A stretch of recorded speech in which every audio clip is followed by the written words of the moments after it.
Hello बच्चों, स्वागत है आप सभी का आपके अपने चैनल गॉड क्लासेस पर। गॉड क्लासेस यानी मैथ्स भी एंड मस्ती भी।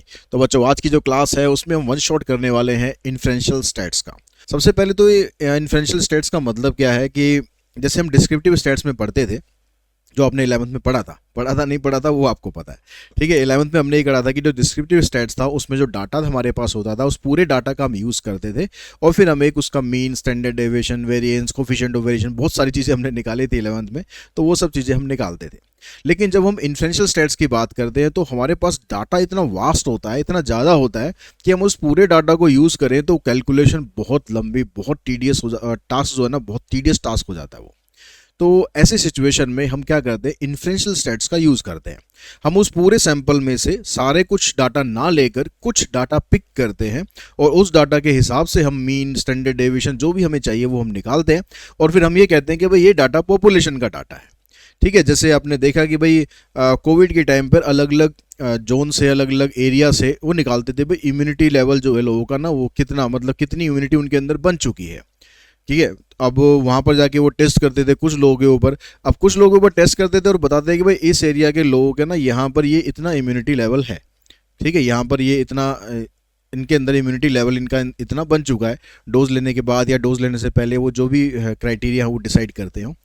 तो यानी हम क्या करेंगे, पूरी पॉपुलेशन में से कुछ सैंपल सेलेक्ट करेंगे, उसके ऊपर हम टेस्टिंग करेंगे, टेस्ट करके फिर हम एक पॉपुलेशन के बारे में कंक्लूजन देंगे कि ये कंक्लूजन पूरी पॉपुलेशन का है। अब यहाँ पर जो पॉपुलेशन होती है, पॉपुलेशन का मतलब सिंपल ये नहीं है कि भाई यहाँ पर आपको ग्रुप ऑफ पीपल है, लोग, खाली लोग हैं, ऐसा नहीं है। ठीक है, यहाँ पर ऑब्जेक्ट्स कुछ भी हो सकता है, मतलब ग्रुप कुछ भी हो सकता है, ऑब्जेक्ट्स का हो सकता है, इवेंट्स का हो सकता है, ऑब्जर्वेशंस का हो सकता है, लोगों का हो सकता है। यानी ग्रुप यहाँ पर जो पॉपुलेशन जो है यहाँ पर किसी भी तरीके का ग्रुप हो सकता है। उसके अंदर फाइनाइट, इनफाइनाइट दोनों कैटेगरी हो सकती है। फाइनाइट आपको पता है कि जिसको आप काउंट कर सकते हो वो फाइनाइट है, जिसको काउंट नहीं कर सकते वो इनफाइनाइट है। जैसे मिल्की वे में नंबर ऑफ स्टार्स, ठीक है, उसमें आप काउंट नहीं कर सकते। ठीक है, आप कितनी भी कोशिश कर लो, आपके सर के बाल, कितनी भी कोशिश कर लो, आप काउंट नहीं कर सकते हो। अब उसके बाद आप बारी आती है सैंपल की। तो जैसा हमने पहले डिस्कस किया, पूरी पॉपुलेशन में से हम कुछ छोटा ग्रुप निकाल लेते हैं। जैसे ये पूरी पॉपुलेशन है, इसमें से हमने कुछ कुछ कुछ कुछ सैंपल निकाल लिए। ठीक है, कुछ कुछ हमने निकाल लिए तो इसको हमने बोल दिया सैंपल, इसको हमने थोड़ा छोटा कर दिया। अब जो सैंपल और पॉपुलेशन के अंदर जो बेसिक डिफरेंस होता है वो आपको पता होने चाहिए भाई। पॉपुलेशन क्या होती है, focus on the identification of the characteristic, जो उसमें कैरेक्टरिस्टिक होती है पूरी ग्रुप की, वो क्या है उसके ऊपर फोकस किया जाता है। सैंपल क्या होता है कि यहाँ पर जो पॉपुलेशन जो सैंपल के डाटा है ना, उस डाटा का यूज करके आप पॉपुलेशन के बारे में एक अनुमान लगाते हो, अप्रोक्सीमेट वैल्यू निकालते हो, एग्जैक्ट नहीं निकलेगी, अप्रोक्सीमेट वैल्यू निकालते हो। A survey done of an entire population is accurate and more precise with no margin of error. अगर आप पूरी पॉपुलेशन का सर्वे करते हो तो उस पर आपको कोई भी मार्जिन ऑफ एरर के चांसेस ही नहीं है, क्योंकि आप पूरी पॉपुलेशन का सर्वे कर रहे हो। लेकिन अगर आप सैंपल का सर्वे करके उससे कुछ डाटा निकाल रहे हो तो उसमें हमेशा मार्जिन ऑफ एरर रहेगा। It is a collection of all element having same characteristic वाले लोग इसमें होते हैं। इट इज़ ए सब group of member of the population, यहाँ पर जो पॉपुलेशन से हमने मेंबर्स लिए हैं उनका ग्रुप होता है। The measurable characteristic of the population is called parameter. दो मेजरेबल कैरेक्टरिस्टिक होती है यहाँ पर, मतलब जो आप इसमें मेज़र करते हो, जो मीन निकालोगे या जो स्टैंडर्ड डेविएशन निकालोगे उसको हम बोलेंगे पैरामीटर, और जो सैंपल से हम निकालते हैं उसको बोलते हैं स्टैटिस्टिक्स। ठीक है, तो उसके बाद नेक्स्ट आ जाओ। अब जो बात आती है सैम्पलिंग की, ये सबसे इंपॉर्टेंट रोल प्ले करता है कि सैम्पलिंग आप कैसी कर रहे हो। सैम्पलिंग अच्छी होगी तो आपका डाटा अच्छा होगा। डाटा अच्छा होने का मतलब है कि आप जो कैलकुलेशन करोगे वो लगभग लगभग एक्यूरेट के आसपास होगी। सैम्पलिंग अगर बेकार होगी तो आप कितने भी कोशिश कर लो, आपका जो कैलकुलेशन है ना वो गलत ही आनी। कैलकुलेशन का मतलब जो आप सैंपल डाटा से आप जो मीन निकालोगे वो पॉपुलेशन को सही तरीके से रिप्रेजेंट नहीं करेगा। तो टाइप्स ऑफ सैम्पलिंग क्या होती है, मेनली दो तरह की सैम्पलिंग करते हैं हम। एक प्रोबेबिलिटी सैम्पलिंग, जिसको आप अनबायस्ड सैम्पलिंग भी बोल सकते हो, और दूसरी नॉन प्रोबेबिलिटी सैम्पलिंग, जिसको आप बायस्ड सैम्पलिंग भी बोल सकते हो। नॉन प्रोबेबिलिटी, जैसे प्रोबेबिलिटी सैम्पलिंग की हम बात कर रहे हैं कि इसमें जो सिलेक्शन होता है ना वो रैंडम होता है। कोई ऐसा फिक्स नहीं होता कि आपको ये सैंपल लेना है, आपको ये सैंपल लेना है, ऐसा कुछ फिक्स नहीं होता, रैंडम सिलेक्शन होता है। इसमें सभी के पास इक्वल चांस होते हैं, इसलिए हम उसको बोलते हैं अनबायस्ड सैम्पलिंग। ठीक है, उसके बाद अब इसके अंदर भी अलग अलग टाइप्स हैं, इसके अंदर भी अलग अलग टाइप्स हैं। ये फ़ोन वाले और परेशान करते रहते हैं भाई। तो इसके अंदर अलग अलग टाइप से क्या क्या टाइप है। सबसे पहले आती है simple random sampling. Simple random sampling सबसे मतलब सिंपल ही होती है कि आपको जाके रैंडमली कुछ भी पिक कर लेना है, ठीक है। वो होती है सिंपल रैंडम सैम्पलिंग। आपको मान लो कि एक आप किसी स्टोर में जा रहे हो, ठीक है, आप किसी स्टोर में जा रहे हो, आपके पास उसमें बहुत सारे इलेक्ट्रॉनिक आइटम्स हैं, आपको बोल दिया जाए कि भाई आप कुछ भी पिक कर लो, रैंडमली आप कुछ भी पिक कर लो, वो आपका हो गया। तो आप वाकई वहाँ पर रेंडमली कुछ भी पिक कर लो, मतलब कोई वहाँ पर कोई क्राइटेरिया नहीं कि भाई ये चीज़ आपको अच्छी लग रही है, ये चीज़ आपको अच्छी नहीं लग रही है, ऐसा कुछ नहीं। आप रेंडमली कुछ भी पिक कर लोगे, वो सारी चीज़ आपकी हो गई। तो उसको बोल दिया आपने सिंपल रैंडम सैम्पलिंग, ठीक है। लेकिन अगर अगर उस सिंपल रैंडम सैम्पलिंग के अंदर आपने कोई एक सिस्टम डाल दिया, एक सिस्टम डाल दिया, जैसे रो के अंदर चीज़ें लगी हुई हैं, तो आपने क्या करा, पहले एक कोई चीज़ पिक कर ली और उसके बाद अगली 10th जो चीज़ है वही आपकी हो गई। आपने पहले कोई भी रैंडमली एक चीज़ पिक कर ली, आपको कहा गया कि भाई आप जो रैंडमली एक यहाँ पर चीज़ पिक करोगे ना पहले, उसके बाद अगला जो 10वें नंबर पे जो भी चीज़ है वो आपकी। तो आपने कोई भी जो चीज़ पहली पिक कर लोगे, मान लो आपने जो तीसरे नंबर का आर्टिकल था वो आपने पिक कर लिया, अब तीसरे नंबर का पिक करते ही जो 13th है वो भी आपका हो गया, जो 23 है वो भी आपका हो गया, जो 33 है वो भी आपका हो गया। मतलब ये यहाँ पर आपने एक रैंडम सिलेक्शन तो किया, लेकिन वहाँ पर एक सिस्टम डाल के कर दिया। इसको हम बोलेंगे सिस्टमेटिक रैंडम सैम्पलिंग। उसके बाद बारी आती है, तो नेक्स्ट सैम्पलिंग हुई हमारे पास स्ट्रेटिफाइड सैम्पलिंग। स्ट्रेटिफाइड सैम्पलिंग में क्या करते हैं, जो पूरी पॉपुलेशन होती है उसको हम ग्रुप्स के अंदर डिवाइड कर देते हैं। अब ग्रुप्स के अंदर हम कैसे डिवाइड करते हैं, हम कोई क्राइटेरिया ले लेते हैं, कोई बेस ले लेते हैं कि भाई इस आधार पर हम ये ग्रुप्स बना रहे हैं।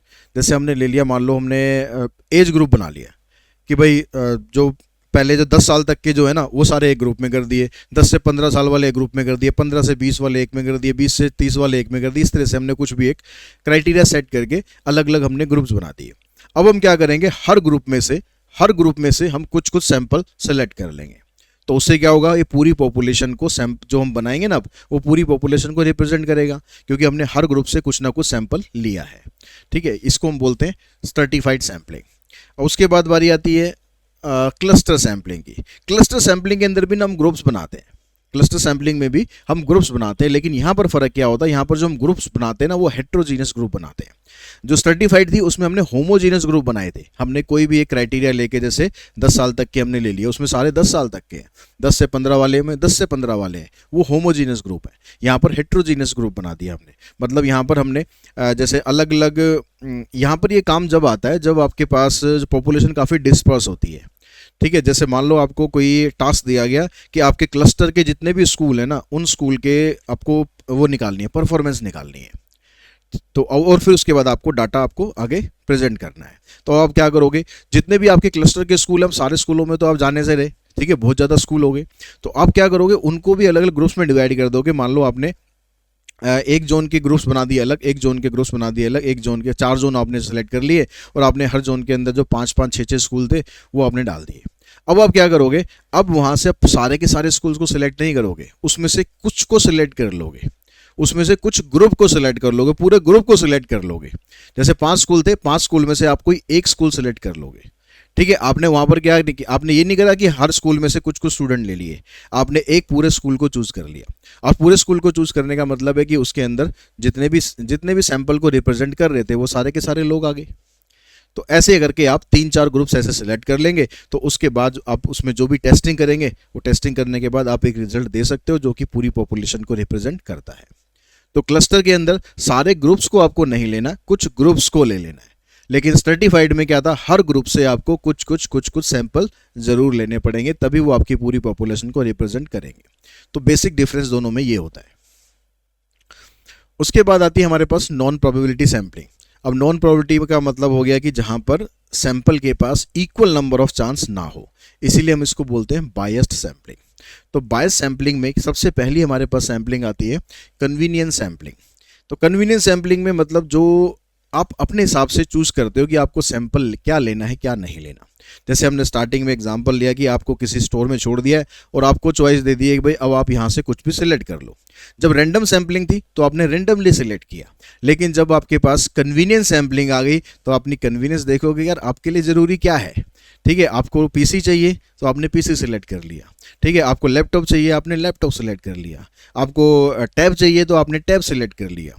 तो वहाँ पर आप अपनी कन्वीनियंस के अकॉर्डिंग सैंपल चूज़ कर रहे हो, आप कोई और तरीका नहीं कर रहे हो। आपको लग रहा है कि भैया ये मेरे लिए ठीक है, ये मेरे लिए आसान है, तो मैं वो सैंपल उसको ले लेता हूँ, और फिर उसके आधार पर आप डाटा जो भी आगे निकालोगे वो आगे करने वाले हैं। Voluntary response, voluntary response sampling में एक तरह से आप ये कह सकते हो कि सैंपल खुद कहता है कि भैया मैं सैम्पलिंग उसमें प्रोसेस में आना चाहता हूँ। कि वॉलेंट्री रिस्पॉन्स का मतलब ये होता है, जैसे मान लो आपके स्कूल में कोई टास्क हो रहा है, कोई इवेंट हो रहा है, उस इवेंट में आपकी क्लास टीचर जो चाहती है कि भाई आप में से कुछ स्टूडेंट्स पार्टिसिपेट करें, तो क्लास में क्लास टीचर आते हैं कि भाई हमें 5 वॉलंटियर्स चाहिए। अब 5 वॉलंटियर्स टीचर नहीं बताते कि कौन चाहिए, आप खुद अपने आप को रिप्रेजेंट करते हो कि मैम हम लोग वॉलंटरी उसमें पार्टिसिपेट करना चाहते हैं। तो इसका मतलब आप वहाँ पर एज ए वॉलंटरी अपने आप को रिप्रेजेंट कर रहे हो, that is voluntary response sampling.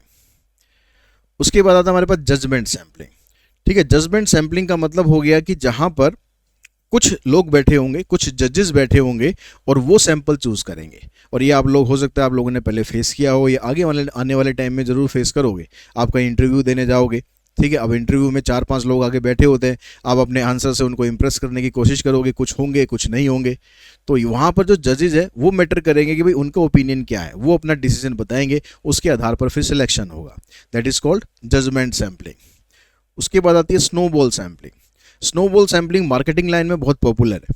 जैसे आपने सुना होगा multi level marketing, MLM, chain system जिसे हम नॉर्मल भाषा में कहते हैं, कि एक बंदा है ऊपर, वो उसने आगे 2 लोगों को सेलेक्ट किया, वो 2 आगे फिर 3 को सेलेक्ट कर रहे हैं, ये भी आगे आगे 3 को सेलेक्ट कर रहा है, फिर आगे ये टास्क ऐसे बढ़ाते जा रहे हैं और ये चेन ऐसे लंबी लंबी लंबी होती जा रही है।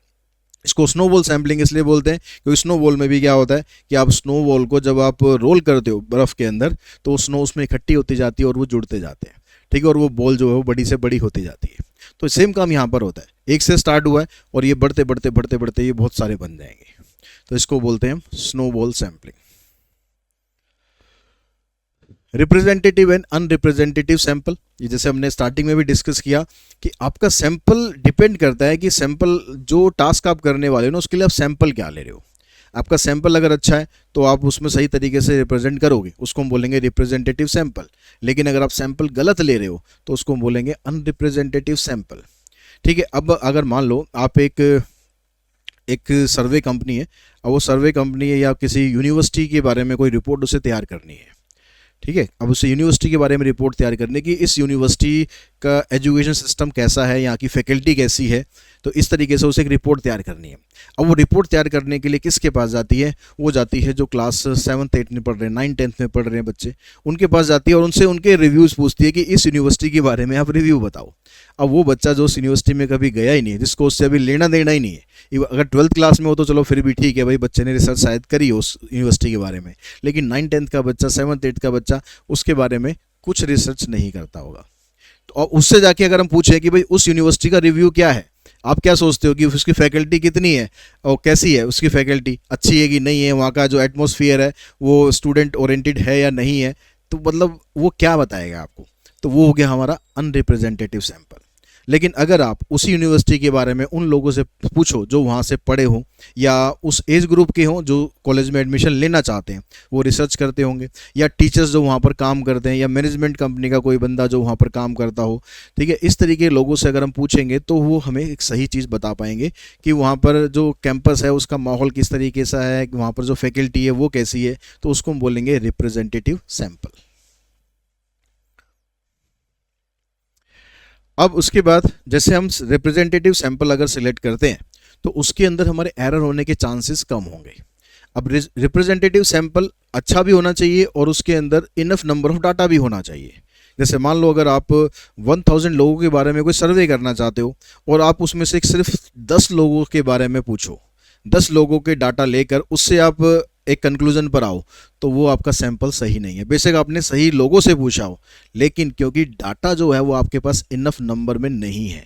अब 1000 लोगों का सर्वे करना चाहते हो, कम से कम 100 लोगों को तो लो, तो तब आपके पास कुछ डाटा निकल कर आएगा, तो हम ये कहेंगे कि भाई वहाँ पर एरर होने के चांसेस कम है। तो सैम्पलिंग एरर होता है जो पॉपुलेशन का मीन होता है और जो सैंपल का मीन होता है, उन दोनों के बीच का डिफरेंस। ठीक है, ये नेगेटिव पॉजिटिव कुछ भी आ सकता है, डिफरेंस होना चाहिए बस, वो बनेगा आपका सैम्पलिंग एरर। अब इसमें जब आप पॉपुलेशन मीन निकालते हो तो उसका फार्मूला हो जाएगा sigma X I divided by capital N. Capital N का मतलब है नंबर ऑफ पॉपुलेशन, उसमें अंदर कितने ऑब्जर्वेशंस हैं। सैंपल मीन का फार्मूला भी रहेगा, इसके अंदर सैंपल में कितना डाटा दे रखा है आपको, ये उसका फार्मूला हो गया। ठीक है, पैरामीटर एंड स्टैटिस्टिक्स, इन दोनों के बीच में क्या डिफरेंस होता है, ये स्टार्टिंग में डिस्कस किया था हमने कि जब पॉपुलेशन को जब हम मेज़र करते हैं तो पॉपुलेशन को मेज़र करने पर जो डाटा हमारे पास आता है उसको हम बोलते हैं पैरामीटर। अगर हम पॉपुलेशन से मीन निकाल रहे हैं तो वो पैरामीटर है, अगर हम सैंपल से मीन निकाल रहे हैं तो उसको बोलते हैं स्टैटिस्टिक्स। ठीक है, तो ये दोनों में डिफरेंस क्या होता है कि ये पॉपुलेशन की कैरेक्टरिस्टिक होती है और स्टैटिस्टिक जो होता है वो सैंपल की कैरेक्टरिस्टिक होती है। It is a numeric value that is taken from the entire population, जैसे पॉपुलेशन मीन, लेकिन यहाँ पर क्या होता है, numeric value taken from a sample, जो हम सैंपल से डाटा ले रहे हैं। Generally denoted by the Greek alphabet, जो पैरामीटर्स होता है उसको जनरली हम ग्रीक अल्फ़ाबेट से डिनोट करते हैं, जैसे पॉपुलेशन मीन को डिनोट करेंगे म्यू से। ठीक है, स्टैंडर्ड पॉपुलेशन स्टैंडर्ड डेविएशन को डिनोट करेंगे सिग्मा से, पॉपुलेशन वेरिएंस को डिनोट करेंगे सिग्मा स्क्वायर से। ऐसे सैंपल को जो डाटा होगा उसको हम सैंपल मीन को डिनोट करते हैं एक्स से। ठीक है, वेरिएंस को एस स्क्वायर से, इसको स्टैंडर्ड डेविएशन को एस से, इस तरीके से हम इसको डिनोट करते हैं। स्टैटिस्टिकल इन्फ्रेंसेस, अब यहाँ पर जो अभी तक हम बात कर रहे थे कि हम एक कंक्लूजन पर आएंगे, हम टेस्टिंग करेंगे, तो वो टेस्टिंग करने के तरीके क्या क्या होते हैं। सबसे पहला तरीका होता है एस्टिमेशन और उसके बाद दूसरा तरीका होता है हाइपोथेसिस टेस्टिंग। अब एस्टिमेशन के अंदर भी दो कैटेगरी आती हैं, एक होता है पॉइंट एस्टिमेशन, दूसरा होता है इंटरवल एस्टिमेशन। पॉइंट एस्टिमेशन जैसा इसका नाम है कि जब आप एक स्पेसिफिक वैल्यू देते हो, आप पॉइंट में वैल्यू देते हो, पॉइंट मतलब एक सिंगल डिजिट में वैल्यू देते हो या डबल डिजिट में वैल्यू देते हो, मतलब एक नंबर देते हो, एक नंबर, तो उसको हम बोलते हैं पॉइंट एस्टिमेशन। लेकिन जब आप उसी डाटा को एक इंटरवल में देते हो, आप कहोगे भाई 10 to 20, तो 10 to 20 का मतलब वो बीच के जितने भी हैं वो सारे आपके उसमें आ गए, तो उसको हम बोलेंगे इंटरवल एस्टिमेशन। ठीक है, पॉइंट एस्टिमेशन के अंदर जैसा अभी हमने डिस्कस किया, एक सिंगल वैल्यू हम देंगे। अब वो निकालने के लिए आपके पास सैंपल मीन का formula sigma X I divided by N और सैंपल स्टैंडर्ड डेविएशन का फार्मूला ये आ गया। ठीक है, अब यहाँ से जो आप डाटा निकाल रहे हो, ये डाटा है क्या, ये डाटा है आपके पास estimate, point estimate of population mean, point estimate of, यहाँ पर सॉरी ये दिया हुआ है sample mean X bar is a point estimate of the population mean mu. यानी ये जो आप निकाल रहे हो, ये निकाल रहे तो रहे हो आप सैंपल से, सैंपल का डाटा यूज करके निकाल रहे हो, लेकिन हम वैल्यू किसकी दे रहे हैं, हम वैल्यू दे रहे हैं पॉपुलेशन की। तो पॉपुलेशन की कौन सी वैल्यू दे रहे हैं, हम एस्टिमेटेड वैल्यू दे रहे हैं, अप्रोक्सीमेट वैल्यू दे रहे हैं, तो हम इसको बोलेंगे point estimate of population mean. अगर आप स्टैंडर्ड डेविएशन निकालते हो तो उसको हम बोलेंगे point estimate of population standard deviation. ठीक है, पॉपुलेशन प्रपोर्शन करने की कोई ज़रूरत नहीं है, हमें सैंपल प्रपोर्शन करने की ज़रूरत नहीं है, इसको छोड़ देना। तो यानी आप सैंपल का डाटा यूज़ कर रहे हो और सैंपल का डाटा यूज़ करके जो वैल्यू आ रही है वो आपके पास पॉपुलेशन की एक एस्टिमेटेड वैल्यू आ रही है, एक अप्रोक्सीमेट वैल्यू आ रही है, तो उसको हम बोलेंगे point estimate of population mean या point estimate of population standard deviation. उसके बाद बारी आती है इंटरवल एस्टिमेशन की। अब इंटरवल एस्टिमेशन में आपको इंटरवल बनाना है। अब इंटरवल बनाने के लिए आपको एक लोअर लिमिट चाहिए और एक अपर लिमिट चाहिए। तो ये लोअर और अपर लिमिट हम कैसे निकालते हैं, इसके लिए हम निकालेंगे यहाँ पर मार्जिन ऑफ एरर, और मार्जिन ऑफ एरर के अंदर अगर हम पॉपुलेशन मीन को प्लस कर दें या माइनस कर दें, सैंपल मीन को प्लस कर दें या माइनस कर दें, तो उससे जो वैल्यू आएगी आपके पास वो लोअर लिमिट और अपर लिमिट आएगी। अब ये कैसे हम निकालते हैं, ठीक है, ये निकालने के लिए आपको देखो कॉन्फिडेंस लेवल आपको दिया हुआ होगा, आपको सैंपल स्टैटिस्टिक दिया होगा और मार्जिन ऑफ एरर दिया होगा, ये आपको निकालना पड़ेगा। कॉन्फिडेंस लेवल का मतलब होता है कि ये आपको बताता है कि जो सैम्पलिंग मेथड आप ले रहे हो ना उसमें कितनी अनसर्टेनिटी है, कितनी अनिश्चितता है। अगर आप वहाँ पर कहते हो कि भाई आपने जो सैंपल डाटा लिया है और आप उसके लिए 95% कॉन्फिडेंट हो, दैट मीन्स वहाँ पर 5% का चांस हो सकता है कि डाटा आपका इधर उधर हो जाए, तो वहाँ पर 5% का अनसर्टेनिटी है, उसको हम बोलते हैं कॉन्फिडेंस लेवल। सैंपल स्टैटिस्टिक यानी जो आपको डाटा दे रखा है उसका मीन कितना है, मार्जिन ऑफ एरर जो मार्जिन ऑफ एरर है पॉपुलेशन मीन में और सैंपल मीन में वो कितना है। ठीक है, वो निकालने के लिए आपको मार्जिन ऑफ एरर का जो फार्मूला है वो हम डिस्कस करते हैं। मार्जिन ऑफ एरर का फार्मूला होता है ये z अल्फा बाई 2 इंटू में स्टैंडर्ड डेविएशन अपॉन में रूट n। अब यहाँ पर जो z अल्फा बाई 2 है इसकी वैल्यू आपको इस टेबल से मिलेगी, एग्जाम के अंदर ये वैल्यू आपको मिलनी चाहिए। वैसे नॉर्मली 90, अगर आपको कुछ नहीं दे रखा होता तो 95% का डाटा हम यूज़ करते हैं और मोस्ट ऑफ द क्वेश्चन के अंदर भी आपको 95% का डाटा मिलेगा। इसमें तो z अल्फा बाई 2 की वैल्यू होती है ये 1.96 होती है। तो आप सिर्फ इस वैल्यू को याद रख लो, क्योंकि अगर मान लो वैल्यू नहीं दी हुई, ये अगर 90% वाला डाटा आ गया तो एटलीस्ट आप इसको ईजिली कर पाओगे। वैसे तो टेबल अगर क्वेश्चन आएगा तो इसका तो ये टेबल या ये वैल्यूज़ आपको देनी चाहिए। तो इसके हिसाब से आपको z अल्फा बाई 2 की वैल्यू यहाँ पुट करनी है, स्टैंडर्ड डेविएशन आपको डाटा का दिया हुआ होगा वो यहाँ पुट करेंगे डिवाइडेड बाय रूट n। इससे आपके पास बनेगा मार्जिन ऑफ एरर।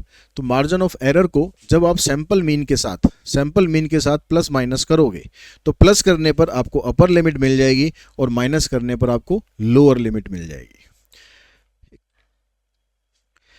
उसके बाद चलते हैं नेक्स्ट क्वेश्चन पर।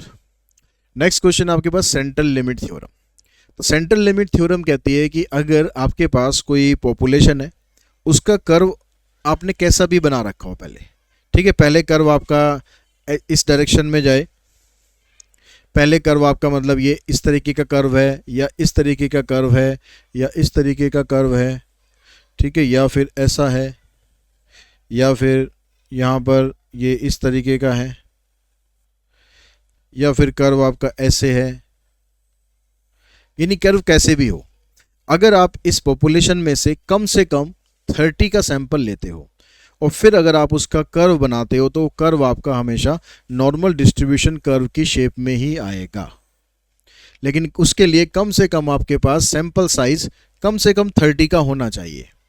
A sample size of 30 or more is considered to be sufficient to hold CLT, and the sample size becomes larger, the prediction of characteristic of the population becomes accurate। और जितना sample size आपका बड़ा होगा उतना आप data को सही तरीके से प्रेडिक्ट कर पाओगे। As per CLT, when sample size increases, the mean of the sample of data becomes close to the mean of the overall population।